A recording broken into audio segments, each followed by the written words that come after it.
बिस्मिल्लाहिर्रहमानिर्रहीम। अस्सलामु अलैकुम डियर स्टूडेंट्स, वकार अरशद है आपका बायोलॉजी टीचर। कैसे हैं आप सब? उम्मीद है खैर वाफियत से होंगे। आज का लेक्चर नए मौज़ूआत के साथ नए टॉपिक्स पर मुश्तमिल, और वह टॉपिक क्या है, वो मौज़ूआत क्या हैं, आइए देखते हैं।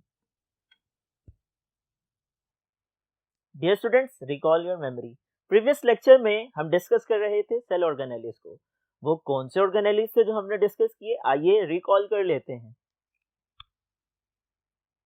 हमने डिस्कस किया गोल्जी बॉडीज को, हमने डिस्कस किया एंडोप्लाज्मिक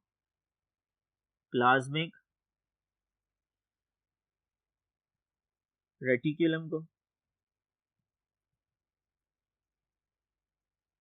और हमने डिस्कस किया लाइसोसोम्स को। डियर स्टूडेंट्स, गोल्जी बॉडीज की बात की जाए, ये सेल के अहम ऑर्गेनेलिज हैं।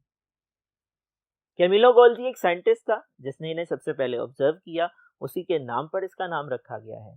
ये डबल मेम्ब्रेन बाउंडेड ऑर्गेनेलिज हैं। ये सेक्स पे मुश्तमिल हैं, वो सेक्स जो कि फ्लैटेंड सेक्स होते हैं, फूली हुई थैलियां होती हैं।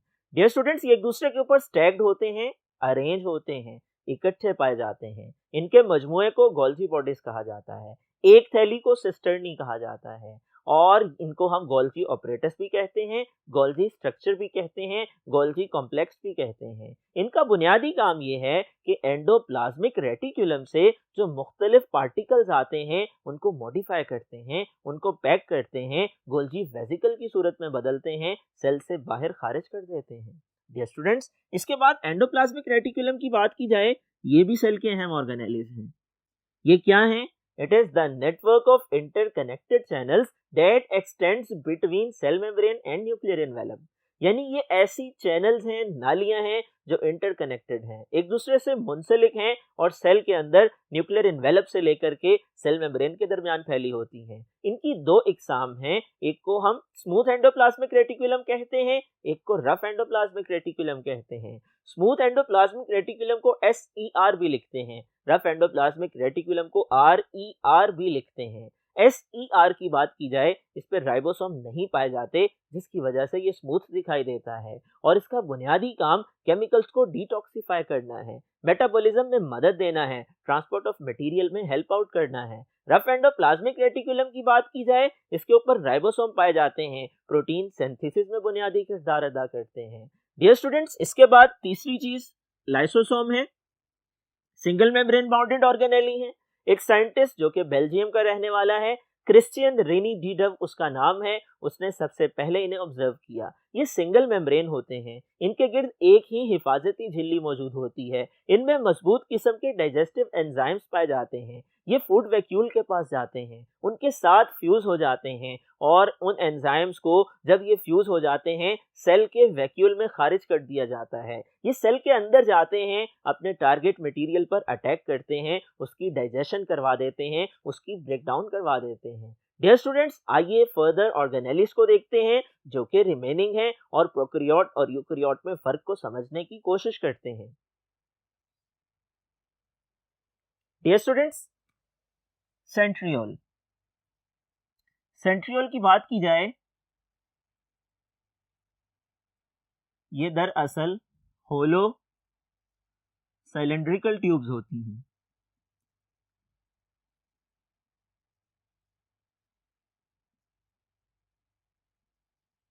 और ये ऐसी ट्यूब्स हैं जो ट्रिपलेट्स की फॉर्म में होती हैं, ट्रिपलेट्स ऑफ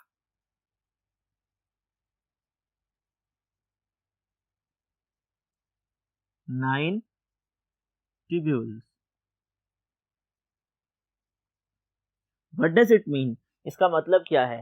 दरअसल ये मजमुआ है ट्रिपलेट्स का, तीन तीन नालियों का, और ये 9 की तादाद में होती हैं, सिलेंड्रिकल शेप में अरेंज होती हैं, जिनके दरमियान में खला मौजूद होता है। आप इसको डायग्राम की सूरत में यूं ड्रॉ कर सकते हैं।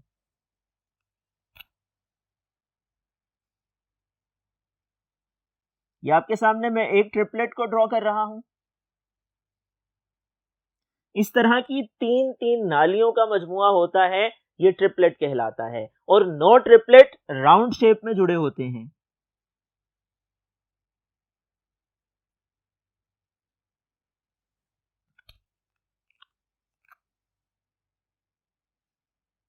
One, two, 3, 4, 5, 6, 7, 8, 9।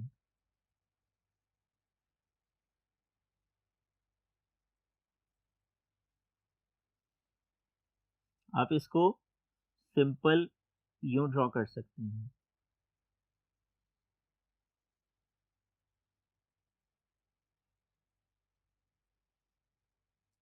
तीन का ट्रिपलेट, तीन का ट्रिपलेट, तीन का ट्रिपलेट,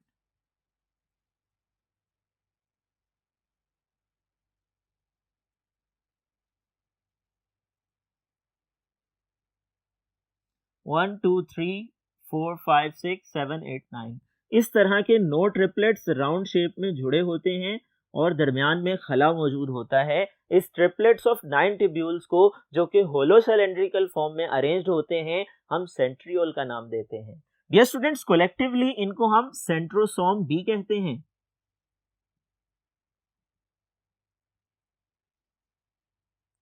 अगर हम बात करें इनके फंक्शन की, इनका बुनियादी काम सेल डिवीजन में मदद करना है। ये सेल की तकसीम में अपना अहम किरदार अदा करती हैं। और ये कहाँ पाई जाती हैं, इनकी लोकेशन को डिस्कस किया जाए।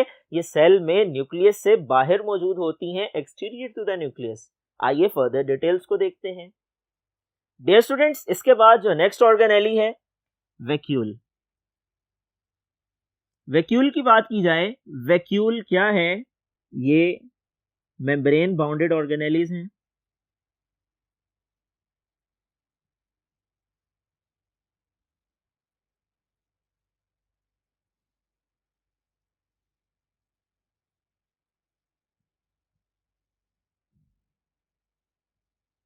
अगर हम बात करें प्लांट्स की, प्लांट्स के अंदर छोटे छोटे वैक्यूल मिलते हैं, फ्यूज करते हैं, एक बड़ा वैक्यूल बना देते हैं। वो सेल की सेंट्रल पोजीशन को ऑक्यूपाई कर लेता है। प्लांट सेल के बिल्कुल सेंटर में वैक्यूल मौजूद होता है। अगर हम बात करें एनिमल सेल की, तो एनिमल सेल में वैक्यूल छोटे छोटे होते हैं, सेंटर में न्यूक्लियस पाया जाता है। डियर स्टूडेंट्स, यहां पर आप इसको भी अंडरस्टैंड कर लीजिए कि वैक्यूल प्लांट सेल में भी मौजूद होते हैं, एनिमल सेल में भी मौजूद होते हैं। ये बुनियादी काम करते हैं स्टोरेज का। सेल के अंदर मुख्तलिफ मटेरियल्स को स्टोर करने में अपना किरदार अदा करते हैं। डियर स्टूडेंट्स, इनके अंदर फूड मटेरियल स्टोर होते हैं, इनके अंदर सरप्लस फूड स्टोर होती है, इनके अंदर मुख्तलिफ किस्म के केमिकल्स स्टोर होते हैं। कुछ वैक्यूल ऐसे हैं जिन्हें हम कॉन्ट्रैक्टाइल वैक्यूल कहते हैं। उनके जरिए से बाज जानदार मूवमेंट करते हैं, हरकत करते हैं, एक जगह से दूसरी जगह जाते हैं। डियर स्टूडेंट्स, वैक्यूल की वजह से जिन पौधों में यह वैक्यूल पाया जाता है, अगर वो फिल होते हैं, उनके अंदर वाटर मौजूद होता है, वो सेल टर्जिड हो जाते हैं, फूल जाते हैं, तनाव की हालत में आ जाते हैं। तो हम ये भी कह सकते हैं कि वैक्यूल सपोर्ट भी करते हैं सेल्स को। डियर स्टूडेंट्स, आइए इसके बाद अब हम डिस्कस करते हैं प्रोकैरियोट्स और यूकैरियोट्स की दो किस्मों को, और डिस्कस करते हैं सीलिया एंड फ्लैजेला को। डियर स्टूडेंट्स, सीलिया और फ्लैजेला क्या हैं? ये बारीक बारीक धागानुमा स्ट्रक्चर्स हैं। इसी तरह यहाँ पर ये भी समझ लीजिए, जो सेंट्रियोल हैं, ये माइक्रोट्यूब्यूल्स के बने होते हैं। माइक्रोट्यूब्यूल ट्यूबुलिन प्रोटीन की बनी होती है। डियर स्टूडेंट्स, सीलिया और फ्लैजेला ये वो हेयर लाइक अपेंडेजेस हैं जो मूवमेंट में हेल्प करते हैं, जो हमारी बॉडी में भी पाए जाते हैं, बैक्टीरिया में भी पाए जाते हैं। फ्लैजेला की बात की जाए, आप देख सकते हैं, आपके सामने डायग्राम मौजूद है। फ्लैजेला एक धागानुमा स्ट्रक्चर है, बैक्टीरिया की बॉडी के साथ अटैच होती है, उसको मूवमेंट में हेल्प करती है। ये भी खास किस्म की प्रोटीन से बनी होती है। सीलिया की बात की जाए, सीलिया की मिसाल आपके जिस्म में खुराक की नाली है। खुराक की नाली हो या सांस की नाली हो, उसमें बारीक बारीक बालों की तरह के स्ट्रक्चर्स पाए जाते हैं, जिन्हें हम सीलिया कहते हैं। ये भी दरअसल खास किस्म की प्रोटीन्स हैं। आइए अब हम प्रोकैरियोट्स और यूकैरियोट्स, जो कि सेल्स की दो इकसाम हैं, उनको डिस्कस करते हैं। डियर स्टूडेंट्स, ये बहुत इंपॉर्टेंट क्वेश्चन है। प्रोकैरियोट्स और यूकैरियोट्स में फर्क के बारे में पूछा जाता है। आपने जहन में रखना है, प्रोकैरियोट और यूकैरियोट दो खास किस्म के सेल हैं। अगर हम बात करें प्रोकैरियोट्स की,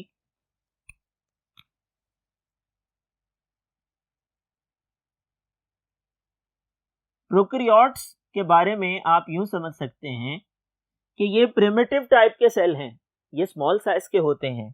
आप मेंशन कर सकते हैं स्मॉल साइज।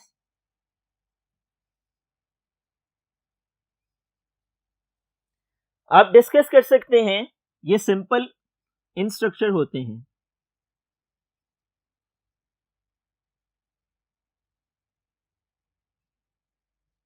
इसी तरह आप डिस्कस कर सकते हैं इनका राइबोसोम छोटा होता है।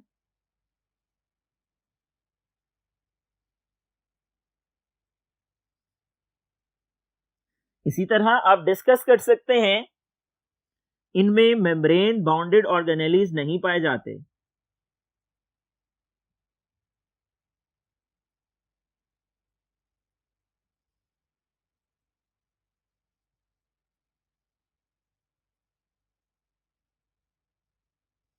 डियर स्टूडेंट्स, ये डिस्क्रिप्शन है प्रोकैरियोटिक सेल की, आपने इसको जहन में रखना है।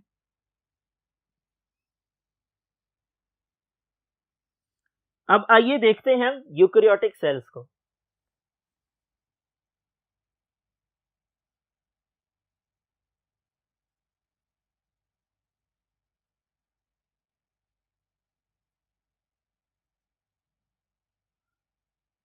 प्रोकैरियोट्स में प्रोकैरियोटिक सेल पाए जाते हैं, यूकैरियोट्स में यूकैरियोटिक सेल पाए जाते हैं। प्रोकैरियोटिक सेल सेल का नाम है और जिस जानदार में ये सेल पाया जाता है वो प्रोकैरियोट कहलाता है। यूकैरियोटिक सेल सेल का नाम है जिस जानदार में ये पाया जाता है वो यूकैरियोट कहलाता है। आप इसमें डिस्क्राइब कर सकते हैं, number 1, eukaryotic cell large size रखते हैं। नंबर 2, ये कॉम्प्लेक्स स्ट्रक्चर रखते हैं।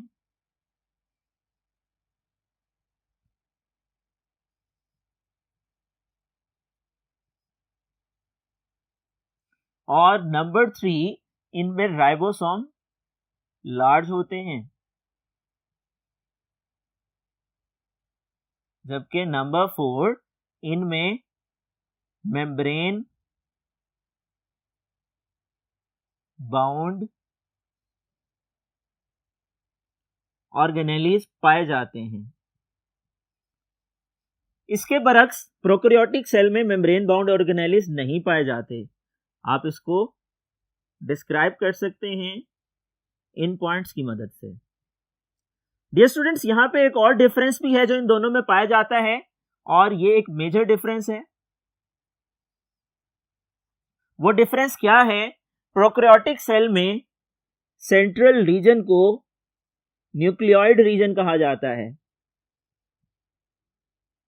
इनमें बाकायदा न्यूक्लियस नहीं पाया जाता, न्यूक्लियर एनवेलप मौजूद नहीं होता, न्यूक्लियोलस मौजूद नहीं होता, बल्कि इनका जेनेटिक मटेरियल सेल के दरमियान में होता है, फ्लोट कर रहा होता है। उस सेंट्रल रीजन को न्यूक्लियोइड रीजन कहते हैं।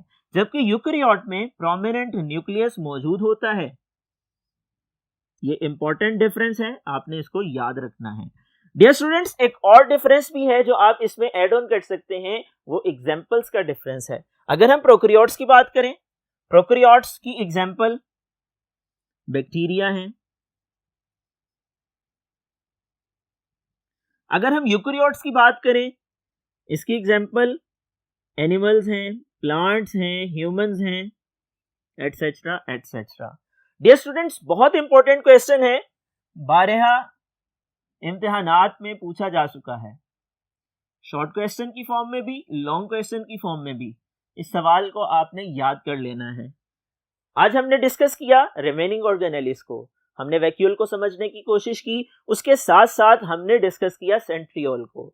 डियर स्टूडेंट्स, हमने समझने की कोशिश की प्रोकैरियोट और यूकैरियोट में फर्क को। आपसे ये सवालात पूछे जा सकते हैं। आपसे पूछा जा सकता है बताइए सेंट्रियोल के बारे में, आपसे पूछा जा सकता है बताइए वैक्यूल के बारे में, इसी तरह आपसे पूछा जा सकता है फर्क बयान कीजिए प्रोकैरियोटिक और यूकैरियोटिक सेल में। ये तमाम सवालात आपने जहन में रखने हैं। आपसे डायग्राम के बारे में सवाल पूछा जा सकता है, सेंट्रियोल की डायग्राम ड्रॉ कीजिए। आपसे फंक्शन के बारे में पूछा जा सकता है, सेंट्रियोल का फंक्शन बताइए। आपसे फंक्शन के बारे में पूछा जा सकता है, वैक्यूल का फंक्शन बताइए। आपसे पूछा जा सकता है कॉन्ट्रैक्टाइल वैक्यूल से क्या मुराद है। आपसे कोई से दो फर्क पूछे जा सकते हैं प्रोकैरियोटिक और यूकैरियोटिक सेल में। आपसे ये भी पूछा जा सकता है, डिटेल नोट लिखिए, तफसीली नोट तहरीर कीजिए प्रोकैरियोटिक यूकैरियोटिक सेल में डिफरेंस के हवाले से। डियर स्टूडेंट्स, ये तमाम टॉपिक्स जो आज हमने डिस्कस किए हैं, मुझे उम्मीद है आप लोगों ने समझ लिए होंगे। समझने के बाद आप लोगों ने इनको अच्छी तरह से याद करना है। याद करने के लिए जरूरी है इसको आपने नोट डाउन करना है। मुझे उम्मीद है आप टीचर की इंस्ट्रक्शंस को फॉलो करेंगे और इम्तिहानात में अच्छे नंबर हासिल करेंगे। डियर स्टूडेंट्स, अगले लेक्चर तक के लिए इजाजत दीजिए। अपना ख्याल रखिएगा। अल्लाह हाफिज।